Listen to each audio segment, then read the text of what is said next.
Yeah, hi, I'm Marcus, and yeah, I run this project called Ministry of Change. But like, I guess what I'll say to start off with is like, just bear with me, because I was just saying to them before we started, I realised this is the first time in maybe like 3 or 4 months that I've been into a city, and I just got here a few hours ago, and it's sort of like, yeah, just didn't really like think about how sort of overwhelming that would be.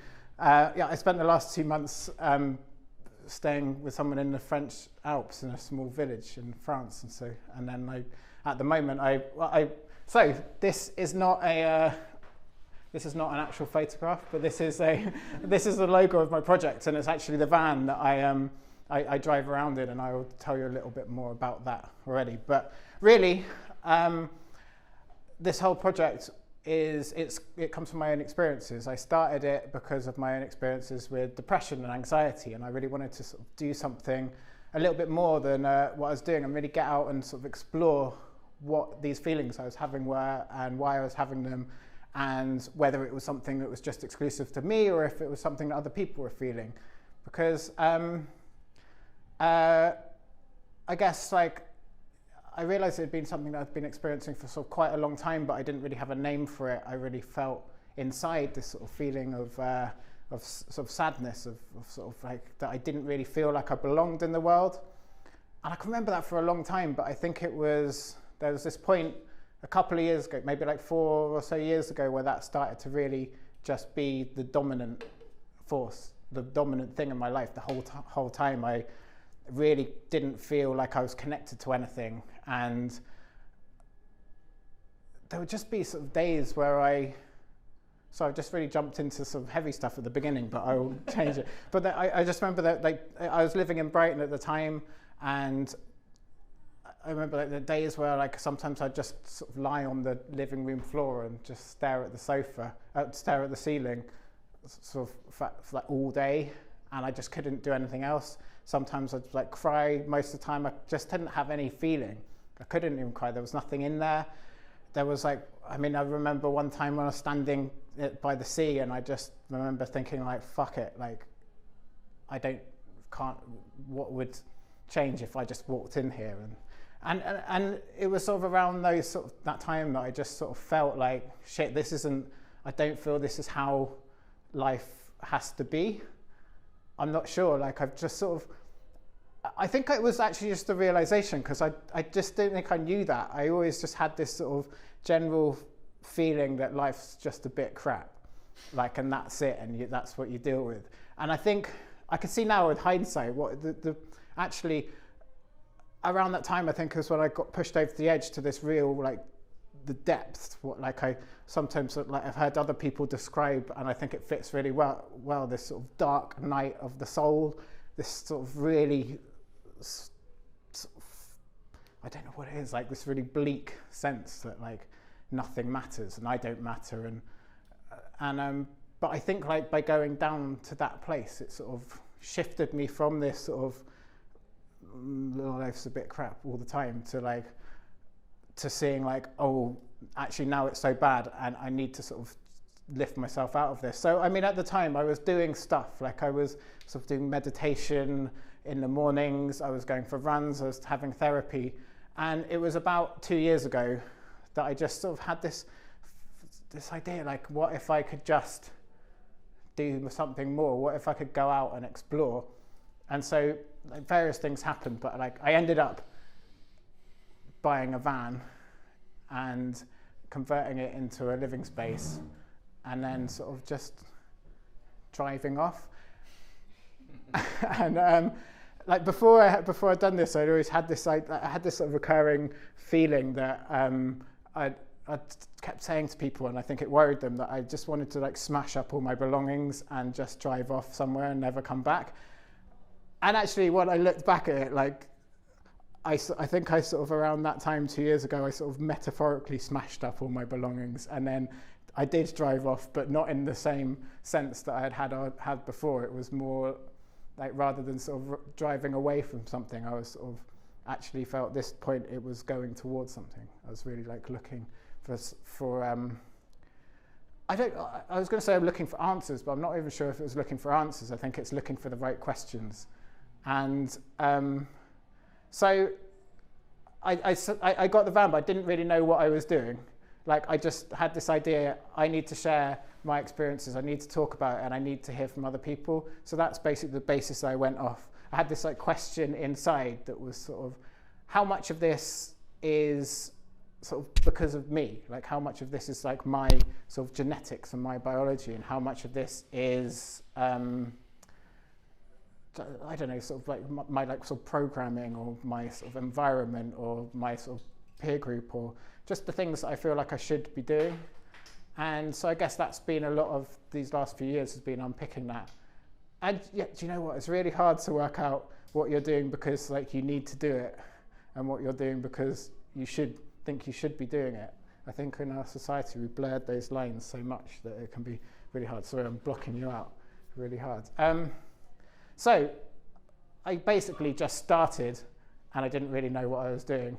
And eventually, along the way, I'd already wanted to do this podcast, so I thought that's a good way of sort of capturing some of these conversations with people. So I feel like I've skipped some stuff out here, so it may not make any sense to you, but just stop me and ask questions if it doesn't.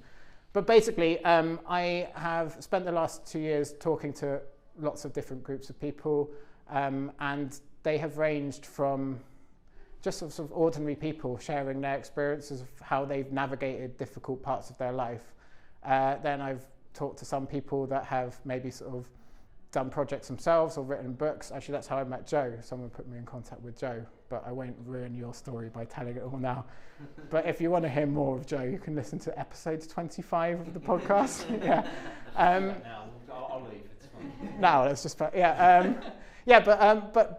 so that's been that's been sort of the crux of it. It's this real belief that telling stories is transformational. It's something that we can. Hello. He's telling his story. I think like I've found, and I don't know, maybe you have this experience as well, that like by sharing the experiences that I've had and talking about it, helps me to sort of frame it myself and understands the meanings, which maybe when they're internal, they just like turn into anxiety and stress. But when I can get them out into the open, I can start to sort of create and rework and examine the different themes and stuff that are coming up, and I can really sort of start to feel the change in my own self and my own connection with myself through talking to other people. And then I think the thing that I wasn't aware of when I started doing that was how creating that space for other people would also be useful. And so other people have said to me the same thing, that they find that sharing their story has helped, a similar thing, helped them work through stuff. And then the other layer of that is that to tell a story, you really need a listener if it's really going to be effective. And I think the act of sharing, telling stories, that also allows other people to maybe like not everyone's in that position where they're ready to share their own stuff, but by listening, I think they can see that really there can be this idea, I think, that we're the only people that don't know what's going on. Like, I think this is my experience, and I remember at the time thinking it was just me, and sometimes I forget that it isn't, and I think it is just me again. But you look around and see people walking down the street, and you think, how do they know what? Look at them. They're well dressed. They've probably got a great job, like a great family. They've worked it all out, and I haven't. Or like how have every single person around me like got it all sorted, and I'm just sort of flailing around in the dark. And then I realized when I started talking to people, something which I did know deep down is that nobody knows what's going on. Like, everybody's making it up. And the people that you look at, I think most often, that do seem to have it all worked out, I think actually really there are some people that have done a lot of work and they just are really like secure in their bodies. But I think those people that I used to look around at and think they've all got it sorted out, a lot of them are the people that have just really, really good masks. They're really good at acting, and they're really good at presenting to the world that they're okay. And underneath it, like, we've all got loads of shit going on. And I think that's, so I think I've turned it into sort of a rant, but But yeah, so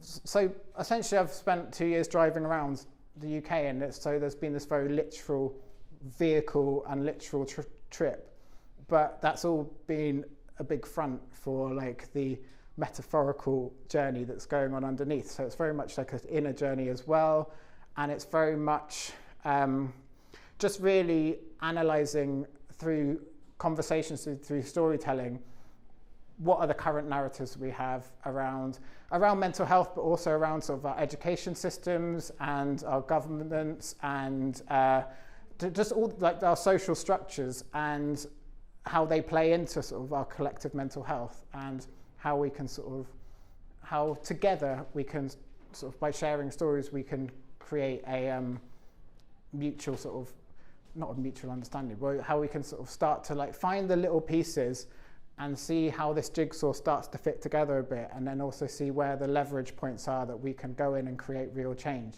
And I do think it's really possible. And I think I found like